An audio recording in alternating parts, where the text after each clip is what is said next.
Hello and welcome to the Eye Candy channel. In part 1 we checked out Gh5's new firmware update of stabilization, and we explicitly went into stabilization and tried to check out how well the Gh5 performs with the new lock mode, which we like to call tripod mode. So today we're going to take this one step further and actually do a zoom test. The lens we're going to be using is a 210 millimeter lens, and it's actually an EF mount. So we're going to be using we've got an adapter on the Gh5 which will allow us to use this lens. So the effective focal length is about 400 or 350 millimeters roughly. So what we're going to do is get this on the camera right away, and we're going to be testing the lock mode to the limit.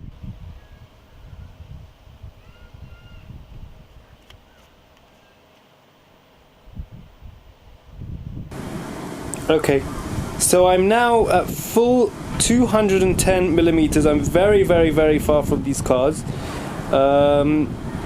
extremely far away.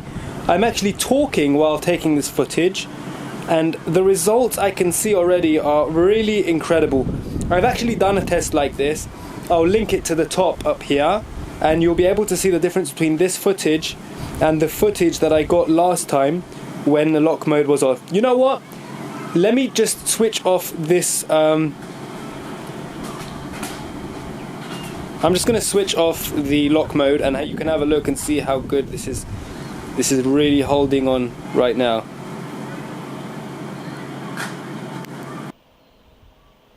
Okay, so now I'm going to switch off the lock mode, going into stabilization options, stabilizer, and switching lock mode off. And we're going to do exactly the same test now. And as you can see, the difference is incredible. That when the lock mode is on, you're actually getting some static footage when you're fully zoomed in, and when you're using just the lock mode, you're actually getting completely static. Sorry, what I was meaning to say is that when the lock mode is on, you can actually have completely static footage, whereas when the lock mode is off, every second basically the camera's moving. Well, that's what you'd expect from a zoom lens. Okay, so we're going to put it back. Okay, now we've got lock mode on again. So I'm actually understanding how this lock mode works. I think the camera is actually analyzing the frame itself to see what's in the frame, and it's trying to keep it centered. Now the only thing that's making the camera actually the only thing that's ruining this shot is actually me moving so much that the sensor cannot keep its place. So I'm basically what's ruining this shot. Now it would be nice if Panasonic would add like a little X showing me where it's holding onto, like how far I'm going off, so that I could actually try and keep it in place. But this result really is incredible. I mean, do you know how far away I am from the subject? You have no idea. I'm actually going to unzoom this, and how can I show you how far I am from the subject? Okay, let me try and get this bird.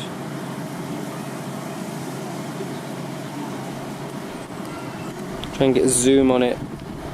Focus.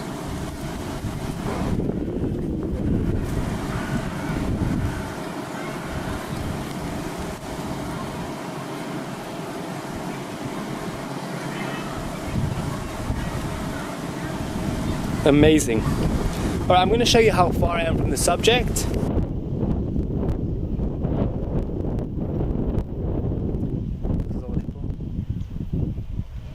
Okay, so if you want to see how far I am from the subject, I'm actually going to create a scenario here where you can see how far I am from the subject. I just want to sync the audio at this moment.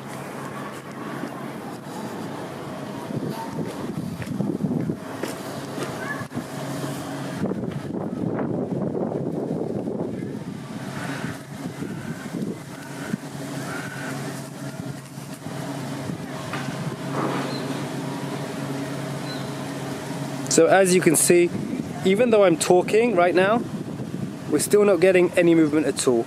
The lens is, the camera is actually monitoring what's being seen by the lens and making sure that the stabilizer is staying in the same place to keep this thing centered. It's a very, very smart idea, the Panasonic. Just one thing, the reason why there is some motion is because I don't know if I'm moving or not, that's the thing. Let me just turn off stabilization just to see what would be the case without stabilization at all.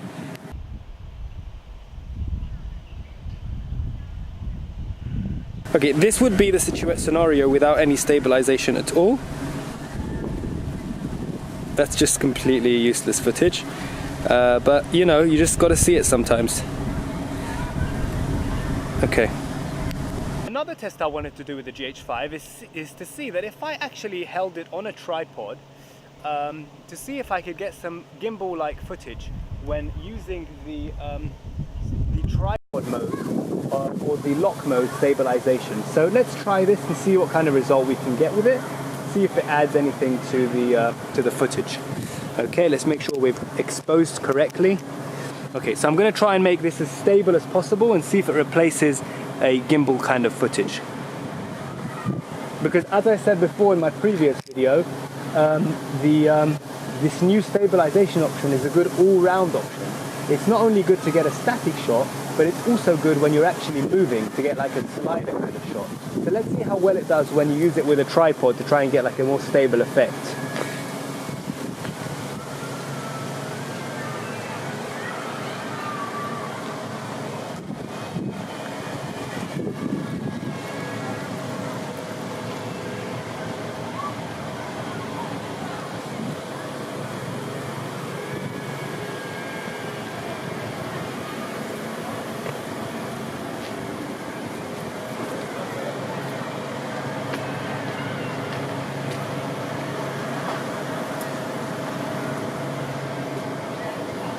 Okay, we're trying to get the cat here.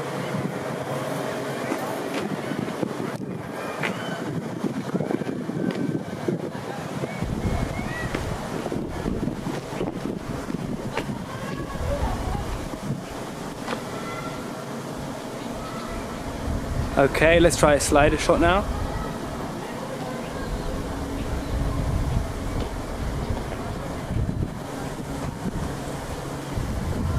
Alright, that concludes our test. Let me know if you enjoyed this video, give us a thumbs up if you benefited from it. Thanks for watching, subscribe for a possible part 3 in this new Gh5 firmware stabilization test. If you enjoyed this video and you want to see more, make sure you subscribe to never miss any more episodes like this. Thanks for watching, bye for now.